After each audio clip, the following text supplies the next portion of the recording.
2 Baruch chapter 21. And I went there and sat in the valley of Kidron, in a cave of the earth. And I sanctified my soul there, and I ate no bread, yet I was not hungry, and I drank no water, yet I did not thirst. And I was there until the 7th day, as he had commanded me. And afterwards I came to that place where he had spoken with me. And it came to pass at sunset that my soul took much thought, and I began to speak in the presence of the Mighty One, and said, O you that have made the earth, hear me, that have fixed the expanses by the word, and have made firm the heights of the heaven by the Spirit, that have called from the beginning of the world that which did not yet exist, and they obey you. You that have commanded the air by your nod, and have seen those things which are to be as those things which you are doing. You that rule with great thought of the great thought the hosts that stand before you, also the countless holy beings which you made from the beginning, a flame and fire which stands around your throne. You rule with indignation.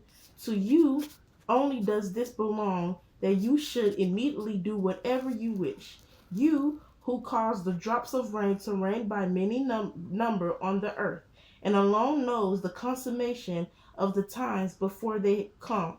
Have respect to my prayer, for you only are able to sustain all who are, and those who have passed away, and those who are to be, those who sin, and those who are righteous, as living and being past finding out. For you alone live as immortal and past finding out, and know the number of mankind. And if in times many have sinned, yet others not a few have been righteous, you know where you preserve the end of those who have sinned, or the consummation of those who have been righteous. For if there were this life only, which belongs to all men, nothing could be more bitter than this.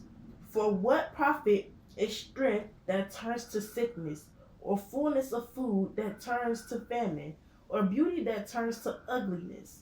For the nature of man is always changeable. For what we were formerly now we no longer are, and what we now are we will not afterwards remain. For if a consummation had not been prepared for all, in vain would have been their beginning. But regarding everything that comes from you, you inform me, and regarding everything about which I ask you, you enlighten me. How long will that which is corruptible remain? And how long will the time of mortals be prospered? And until what time will those who transgress in the world be polluted with much wickedness?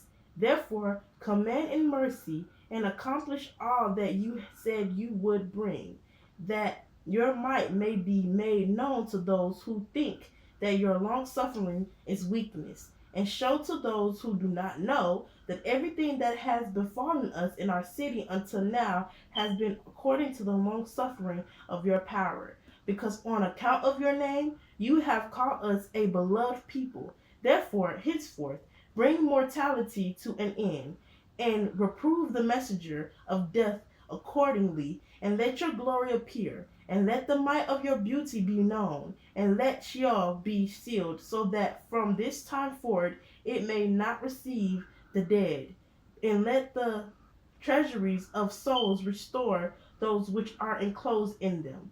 For there have been many years like those that are desolate from the days of Abraham and Isaac and Jacob, and of all those who are like them, who sleep in the earth, on whose account you said that you had created the world. And now quickly show your glory, and do not defer what has been promised by you.